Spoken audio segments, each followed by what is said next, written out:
So guys, এখানে একটা ঘুঘুতে বাসা বাঁধছে। এখন আমরা দেখার চেষ্টা করব আদৌ কি এখানে ডিম পারছে কি পারে নাই, এটা এখন আমরা দেখার চেষ্টা করব। আর আমি একটা স্টাম্প নিয়ে আসছি, স্টাম্পে ফোন বাঁধাইয়া তারপর হচ্ছে আমরা দেখবো।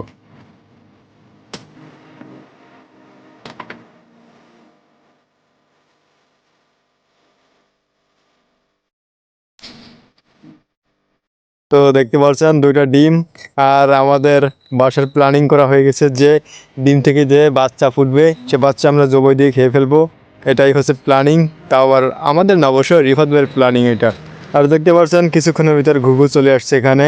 আর আমি এখানে মানে আসার সাথেই আমাকে দেখে ভয় পাতেছে। এখন আদৌ কি এখানে বাসা বাঁধবে নাকি এখান থেকে চলে যাবে, এটাই আমি বুঝতে পারতেছি না। শুনেছি মানুষ নাকি পাখির ডিম যদি একবার ধরে তাহলে নাকি বাচ্চা ফুটায় না, পাখির ডিম খেয়ে চলে যায়। আর এখানে তো আমরা পাখিকে ভয়ও দেখাইছি, প্লাস পাখির ডিম পাখির সামনেই নিচে আনছিলাম, আবার পাখির সামনেই উপরে রাইখে আসছি। এখন দেখার বিষয় যে আসলে বাচ্চা ফুটবে কি ফুটবে না। তারপরে যদি বাচ্চা ফুটে তাহলে বুঝে নিতে হবে যে এই সব হচ্ছে নীতি কথা, বাস্তবে এর সাথে কোনো মিল নেই। তো এখন আমরা আবার উপরে দেখবো বাচ্চা ফুটাইছি কিনা।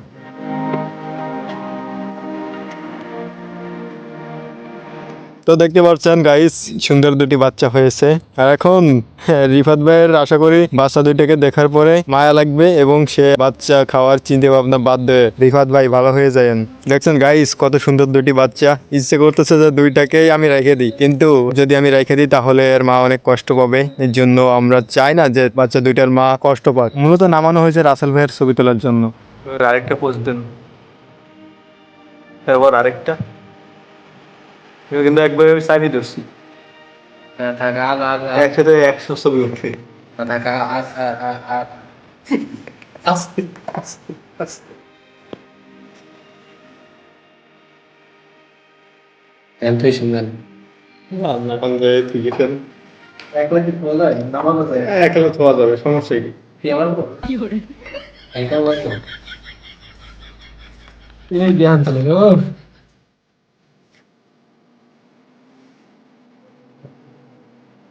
বেশি জানি এটা ছবি তুলেন ছবি ভিডিও তুললেন তো স্ক্রিনশট মেরে নেবেন। আমার এখন আর ছবি তোলা যাবে না, ছবি তোলা সম্ভব না। জানতে থিয়েছেন এটা ছবি থিয়েছেন ভালো আসে না, বন্ধ বেরোচ্ছে। এইটা ইনিশিয়েশন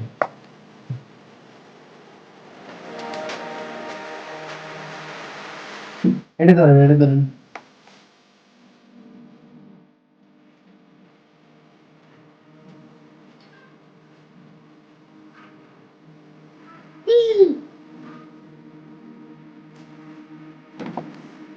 কি তারপরে বড় গেল না রাসেল ভাই, মনে পড়ে এই দিনের কথা?